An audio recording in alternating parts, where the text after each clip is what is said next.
तर विद्यार्थ्यांना स्पेशल आणि फ्रेश या सुपर क्लासमध्ये सर्वांचेच रोजच्यासारखेच मनापासून स्वागत आहे।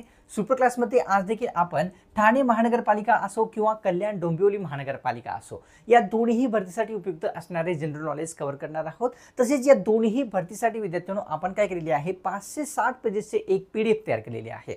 हे पीडीएफ विद्यार्थ्यांनो सध्या जर हा सुपर क्लास पाहून घेत असाल तर 250 मध्ये मिळत आहे, नाहीतर तुम्हाला हे 300 350 ला पडणार आहे। त्या कारणास्तव आणि त्यापूर्वी आपल्याला सांगू इच्छितो की या पीडीएफ मध्ये आपल्याला काय काय मिळणार आहे। तर महाराष्ट्र महानगरपालिका अधिनियम 1949 मधील महत्त्वाचे सर्व कलमे मिळणार आहेत। तसेच विद्यार्थ्यांनो माहितीचा अधिकार अधिनियम 2005 संपूर्ण मिळणार आहे। अधिनियमावर कोणताही प्रश्न पडेल पीडीएफच्या बाहेर जाणार नाही, 100% खात्री आहे। इतिहास मधील ए टू झेड समाजसुधारक असतील इन डिटेल मध्ये आपल्याला यांच्यावर एमसीक्यू मिळणार आहे, जे की विद्यार्थ्यांनो अतिशय महत्त्वाचे आहे। त्याच्यानंतर विज्ञानवरील 500+ एमसीक्यू मिळणार आहेत। तसेच आपण जर पाहिलं तर भूगोलवरील एमसीक्यू मिळणार आहेत। जनगणना 2011 वरील एमसीक्यू मिळणार आहेत। मुख्यमंत्री असो, राज्यपाल, राष्ट्रपती, उपराष्ट्रपती या सर्वांवरील आपल्याला एमसीक्यू मिळणार आहेत। आता जोही इच्छुक विद्यार्थी आहेत त्या सर्वांनी पीडीएफला घेण्यासाठी या नंबरवर आपल्याला कॉल नाही करायचा आहे, व्हॉट्सअप करायचा आहे। ही सर्वांना मनापासून रिक्वेस्ट आहे, तर नक्कीच करायचं आहे। चला मग सुप्रकाशला सुरुवात करूया। सर्वात पहिला जो प्रश्न आहे तो कव्हर करूया, जो की आपल्याला प्रश्न विचारलेला ठाणे महानगरपालिका व कल्याण डोंबिवली महानगरपालिका या महानगरपालिकेचे पहिले महापौर कोण राहिलेले आहेत ते पहिल्या प्रश्नात विचारलेलं आहे। तर विक्की वर्मा, शैलेश कुमार, सतीश प्रधान किंवा या ठिकाणी पुढील हे। तर प्रधान त्याच्यानंतर प्रदीप सांडिया किंवा प्रकाश खेर किंवा खालचा एक ऑप्शन्स आहे। तर ठाणे जिल्ह्याचे पहिले महापौर कोण, तर ऑप्शन्स मध्ये या ठिकाणी दोन योग्य आहे, सतीश प्रधान यांनी आहेत। तसेच कल्याण डोंबिवलीचे आपण जर पाहिले विद्यार्थ्यांनो तर यांचे कोण महापौर पहिले राहिलेले होते याविषयी कुठेही आपल्याला माहिती मिळाली नसल्या कारणास्तव हा जो आहे आपण प्रश्नचिन्ह सोडलेला त्या ठिकाणी आहे। कव्हर करूया प्रश्न या ठिकाणी दुसरा। शरीर वाढीसाठी कोणते जीवनसत्व महत्त्वाचे आहे पुढीलपैकी हे आपल्याला सांगायचं आहे। शरीराची वाढ करण्यासाठी क, सी, ब किंवा ड। तर ऑप्शन्स मध्ये 3 योग्य आहे। ब जीवनसत्व शरीराची वाढ करण्यासाठी अत्यंत महत्त्वाचे असलेले जीवनसत्व दिसते। प्रश्न तिसरा कव्हर करूया। या ठिकाणी अणु ऊर्जा आयोगाची स्थापना पुढीलपैकी कोणत्या व्यक्तींमार्फत करण्यात आलेली होती ते विचारलेलं आहे। कोणत्या अणु ऊर्जा आयोगाची? पंडित नेहरू, बॅरिस्टर जिना, राजेंद्र प्रसाद किंवा महात्मा गांधी। तर या ठिकाणी ऑप्शन्स मध्ये एक म्हणजेच पंडित नेहरू यांनी या ठिकाणी अणु ऊर्जा आयोगाची स्थापना केलेली होती हे कळते। प्रश्न चौथा पाहूया। यमुना पर्यटन या कादंबरीमध्ये कोणाच्या समस्या मांडण्यात आलेल्या आहेत ते आपल्याला सांगायचं आहे। यमुना पर्यटन या कादंबरीमध्ये बालहत्या, विधवा, बालमजुरी किंवा वरीलपैकी सर्वांच्या। तर या ठिकाणी ऑप्शन्स मध्ये विद्यार्थ्यांना आपल्यासमोर दोन म्हणजेच विधवांच्या समस्या ज्या आहे यमुना पर्यटन या कादंबरीमध्ये मांडण्यात आलेल्या आहेत। प्रश्न पाचवा पाहूया। सर्वात जास्त तुषार सिंचन असलेला जिल्हा दिलेल्या पर्यायापैकी कोणता आहे ते आपल्याला विचारलेलं आहे। इतर पण जिल्हे आहेत पण आपल्याला दिलेल्या पर्यायापैकी सांगायचं आहे तुषार सिंचन सर्वात जास्त असलेला नांदेड, यवतमाळ, परभणी किंवा अहमदनगर। ऑप्शन्स मध्ये या ठिकाणी योग्य आहे विद्यार्थ्यांनो आपल्या समोर 3 परभणी या जिल्ह्यामध्ये तुषार सिंचन जे आहे सर्वात जास्त असलेले दिसते। प्रश्न कव्हर करूया सहावा। महाराष्ट्रातील कोणत्या जिल्ह्याला पर्यटनाचा जिल्हा संबोधतात ते विचारलेलं आहे। पर्यटनाचा जिल्हा असे सिंधुदुर्ग, चंद्रपूर, नंदुरबार, धुळे। ऑप्शन्स मध्ये या ठिकाणी योग्य आहे विद्यार्थ्यांनो एक म्हणजेच सिंधुदुर्ग या जिल्ह्याला पर्यटनाचा जिल्हा असे संबोधतात हे कळते। प्रश्न सातवा। खालीलपैकी कोणते एक ठिकाण उष्ण वाऱ्याचे आहे हे आपल्याला विचारलेलं आहे। गरम वाऱ्याचे ठिकाण कोणते आहे? गंगानगर, पणजी, पुणे, तोरणमाळ। तर ऑप्शन्स मध्ये या विद्यार्थ्यांना या ठिकाणी एक म्हणजेच गंगानगर हे जे ठिकाण आहे उष्ण वाऱ्याचे ठिकाण असलेले लक्षात येते। प्रश्न आठवा। मधुबनी ही जी चित्रकला आहे ती भारतातील कोणत्या राज्याची आहे हे आपल्याला विचारलेलं आहे। चित्रकलेचा प्रकार आहे मधुबनी चित्रकला, सिक्कीम, बिहार, मणिपूर किंवा नागालँड। तर ऑप्शन्स मध्ये विद्यार्थ्यांनो या ठिकाणी दोन म्हणजेच बिहार या राज्याची मधुबनी ही चित्रकला असलेली लक्षात येते। प्रश्न 9वा पाहूया. खालीलपैकी कुणाच्या दुधामध्ये कॅल्शियमचे प्रमाण जे आहे ते सर्वात जास्त असते ते सांगायचं आहे. कशाचे? कॅल्शियमचे प्रमाण सर्वात जास्त गाईच्या दुधामध्ये असते का? शेळी, मेंढी, म्हैस. तर या ठिकाणी ऑप्शन्समध्ये एक योग्य आहे, म्हणजेच गाईच्या दुधामध्ये जे आहे कॅल्शियमचे प्रमाण सर्वात जास्त असलेले कळते. प्रश्न 10वा पाहूया. सर्वोच्च न्यायालयाचा कारभार जो आहे तो पुढीलपैकी कोणत्या भाषेतून चालतो ते आपल्याला विचारलेलं आहे. न्यायालय आहे सर्वोच्च न्यायालय, हिंदी, इंग्लिश, मराठी किंवा वरील सर्व. तर ऑप्शन्समध्ये विद्यार्थ्यांनी या ठिकाणी 2 योग्य आहे, म्हणजेच इंग्लिश भाषेतून जे आहे सर्वोच्च न्यायालयाचा जो कारभार आहे तो चालतो हे कळते. प्रश्न 12वा कव्हर करूया. तर या ठिकाणी ब्रॉन्झ मेडल खालीलपैकी कशापासून बनवले जाते व त्याच्यामध्ये त्याचा किती टक्के समावेश असतो हे आपल्याला प्रश्नामध्ये विचारलेलं आहे. मेडल आहे ब्रॉन्झ मेडल, सोने, पितळ, तांबे किंवा चांदी. तर ऑप्शन्समध्ये विद्यार्थ्यांना या ठिकाणी योग्य आहे आपल्यासमोर 3. तांब्यापासून जे आहे ब्रॉन्झ मेडल तयार केली जात असते. ब्रॉन्झ मेडलमध्ये तांब्याचा समावेश 90% पेक्षा जास्त असतो हे कळते. कव्हर करूया प्रश्न या ठिकाणी 13वा. गोपाळ गणेश आगरकर हे पुढीलपैकी कोणत्या वृत्तपत्राचे संपादक होते ते आपल्याला सांगायचं आहे. कोण? गोपाळ गणेश आगरकर यांनी छत्रपती, केसरी, दीनबंधू किंवा दीनमित्र. तर या ठिकाणी ऑप्शन्समध्ये 2 योग्य आहे. केसरी वृत्तपत्राचे जे आहे गोपाळ गणेश आगरकर हे संपादक होते. किती वर्ष होते? तर या ठिकाणी 7 वर्ष संपादक राहिलेले होते. कव्हर करूया प्रश्न 14वा. खालीलपैकी कोणते एक विद्युत संक्रमणाचे माध्यम नाही ते आपल्याला विचारलेलं आहे. विद्युत संक्रमणाचे माध्यम नसलेला पर्याय: पाणी, तांबे, हवा, लोखंड. ऑप्शन्समध्ये विद्यार्थ्यांनो आपल्यासमोर योग्य आहे 3, म्हणजेच हवा हे विद्युत संक्रमणाचे माध्यम नसलेले आपल्या सर्वांना कळते. कव्हर करूया प्रश्न या ठिकाणी 15वा. नकाशामध्ये जो हिरवा रंग आहे तो काय दर्शवण्यासाठी वापरला जातो ते आपल्याला सांगायचं आहे. हिरवा रंग नकाशामध्ये असतो, पण काय दर्शवण्यासाठी वापरतात? तर पाणी, वने, कोरडी जागा किंवा वरीलपैकी नाही. ऑप्शन्समध्ये विद्यार्थ्यांनो या ठिकाणी योग्य आहे 2. वने दर्शवण्यासाठी नकाशामध्ये हिरव्या रंगाचा वापर केला जात असतो हे कळते. प्रश्न कव्हर करूया 16वा.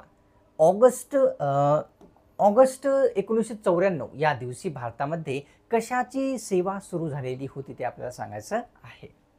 कोणत्या वर्षी? ऑगस्ट 1994 मध्ये. विमान, रेल्वे, जहाज किंवा मोबाईल. तर ऑप्शन्समध्ये 4 योग्य राहील.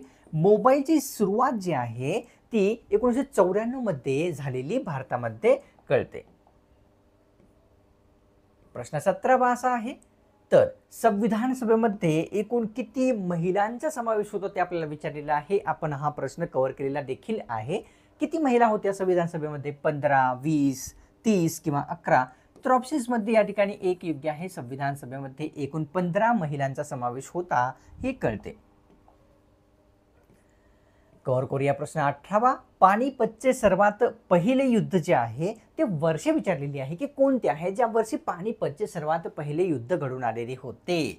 1520, 1526, 1540 किंवा 28. तर ऑप्शन्समध्ये विद्यार्थ्यांनी या ठिकाणी योग्य आहे आपल्यासमोर 2. 1526 या वर्षी पानिपतचे पहिले युद्ध झालेले होते हे कळते. प्रश्न या ठिकाणी 19वा आहे. पावनधाम आश्रमाची स्थापना पुढीलपैकी कोणामार्फत करण्यात आलेली होती हे विचारलेलं आहे. आश्रमाचं नाव लक्षात घ्यायचं आहे. पावनधाम आहे. विनोबा भावे, साने गुरुजी, महात्मा गांधी किंवा वरीलपैकी नाही. ऑप्शन्समध्ये या ठिकाणी योग्य आहे 1. विनोबा भावे यांनी जे आहे पावनधाम आश्रमाची स्थापना केलेली दिसते. कव्हर करूया प्रश्न 20वा. तर मुस्लिमांसाठी स्वतंत्र मतदारसंघाची जी मागणी आहे ती कोणामार्फत करण्यात आलेली होती प्रश्नामध्ये आपल्याला सांगायचं आहे. मुस्लिमांसाठी स्वतंत्र मतदारसंघाची मागणी बॅरिस्टर जिना यांनी केली होती का? मोहम्मद अली, लतीफ मुश्ताक किंवा वरील सर्व. तर ऑप्शन्समध्ये एक योग्य आहे. बॅरिस्टर जिना यांनी मुस्लिमांसाठी जे आहे स्वतंत्र मतदारसंघाची मागणी केलेली होती. कव्हर करूया प्रश्न या ठिकाणी 22वा. तर 11वे मूलभूत कर्तव्य राज्यघटनेमध्ये केव्हा किंवा कोणत्या वर्षी समाविष्ट करण्यात आलेले होते? ते वर्ष सांगा विचारलेले आहे, ज्या वर्षी 11वे मूलभूत कर्तव्य समाविष्ट झाले. 2002, 2001, 2003 किंवा 2004. तर ऑप्शन्समध्ये या ठिकाणी एक योग्य आहे. 2002 या वर्षी 11वे मूलभूत कर्तव्य राज्यघटनेमध्ये समाविष्ट करण्यात आले होते. प्रश्न 23 पाहूया. संत ज्ञानेश्वरांचे समाधीस्थळ पुढीलपैकी कोणत्या ठिकाणी आहे ते आपल्याला सांगायचं आहे. कोणते संत आहेत? संत ज्ञानेश्वर यांचे. तर मोजरी, पैठण, आळंदी किंवा पंढरपूर. ऑप्शन्समध्ये विद्यार्थ्यांना या ठिकाणी योग्य आहे आपल्यासमोर 3 आळंदी या ठिकाणी संत ज्ञानेश्वरांची समाधी आहे हे कळते. तर 24वा प्रश्न, भारतातील कोणते शहर हे विज्ञान शहर म्हणून ओळखले जाते ते सांगायचं आहे. विज्ञान शहर भारतातील कोणते आहे? बेंगलोर, अंबाला, कोलकाता किंवा मुंबई. ऑप्शन्समध्ये विद्यार्थ्यांना या ठिकाणी योग्य आपल्यासमोर 2 अंबाला हे जे शहर आहे विज्ञान शहर असे या नावाने ओळखतात हे कळते. 25वा प्रश्न, संविधानाचा मसुदा जो आहे तो एकूण किती दिवसामध्ये तयार झालेला होता किंवा करण्यात आलेला होता ते विचारलेलं आहे. संविधानाचा मसुदा 142 दिवस, 241, 141 किंवा 144. तर विद्यार्थ्यांना ऑप्शन्समध्ये 3 योग्य आहे. 141 दिवसांमध्ये जे आहे संविधानाचा मसुदा तयार झालेला दिसतो. तर प्रश्न 26वा, नीती धर्माचा अवकोश असा जो उल्लेख आहे पुढीलपैकी कोणत्या ग्रंथाचा केला जातो ते विचारलेलं आहे. हे सर्व जे म्हणजेच लेखन जे आहे विद्यार्थ्यांनो महात्मा फुले यांचे आहे, सर्वांनाच माहीत आहे.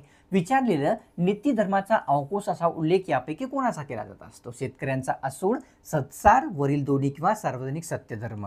ऑप्शन्समध्ये 4 योग्य राहील. सार्वजनिक सत्यधर्म म्हणजे नीती धर्माचा अवकोश या ग्रंथाचा उल्लेख कन्फ्यूज झाल्या कारणास्तव माफी असावी.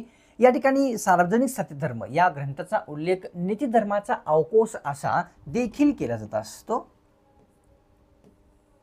प्रश्न 27वा, मार्मिक या व्यंगचित्र साप्ताहिकाचे संपादक कोण होते ते विचारलेलं आहे. आता हे मार्मिक व्यंगचित्र हे साप्ताहिक होते, पण व्यंगचित्र म्हणजे काय?